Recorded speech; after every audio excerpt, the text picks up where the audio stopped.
penatnya. Hai Kairin, kenapa ni? Saya penatlah asingkan bahan ni. Alah, tak payah susah-susah. Kan ada reward. Assalamualaikum dan salam sejahtera. Saya Muhammad Khairi Izafran bin Zaidul Faizul bersama rakan-rakan saya. Hai, saya Sufina Darwisha. Hai, saya Kazra Kilfi. Hai, saya Izzati Zayani. Hai, saya Ainur Madia.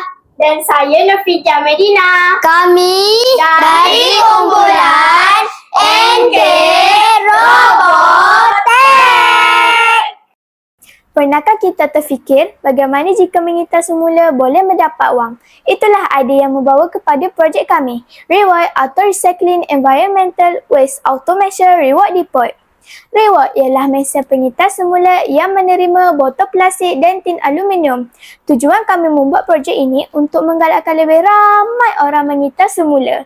Selepas pengguna memasukkan bahan ke dalam mesin, pengguna akan menerima wang secara terus. Untuk mengetahui lebih lanjut tentang mesin reward, saya serahkan kepada Kaizuran.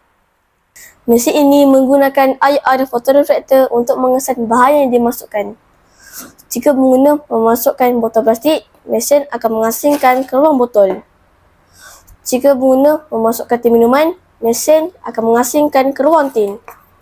Pengguna akan menerima wang sebagai ganjaran. Sekarang, mari kami tunjukkan bagaimana mesin reward akan berfungsi. Mula-mula, pengguna menekan butang start. Kemudian, pengguna memasukkan tin minuman. IR photoreflector akan mengesan jenis bahan tersebut dan memasukkannya ke ruang aluminium. Pengguna akan menerima wang ganjaran.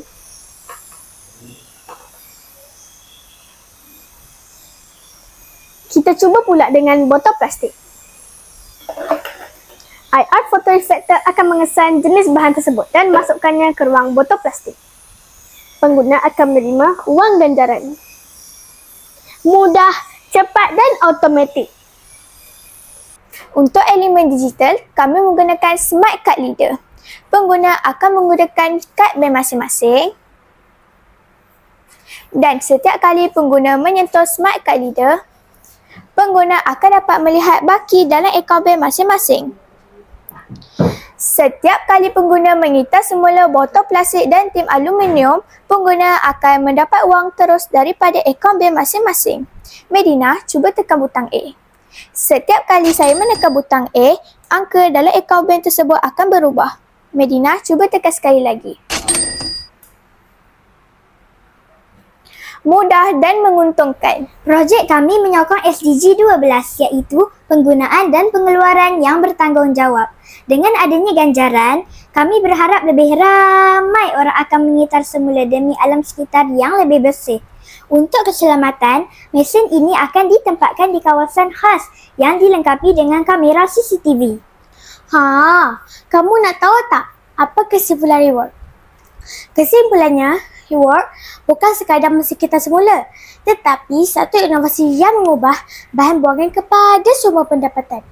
Kami berharap projek ini dapat meningkatkan kesejahteraan masyarakat serta kepentingan kita semula, menjaga pendapatan sampingan dan menyokong SDG 12 ke arah pertumbuhan ekonomi yang lebih mampan.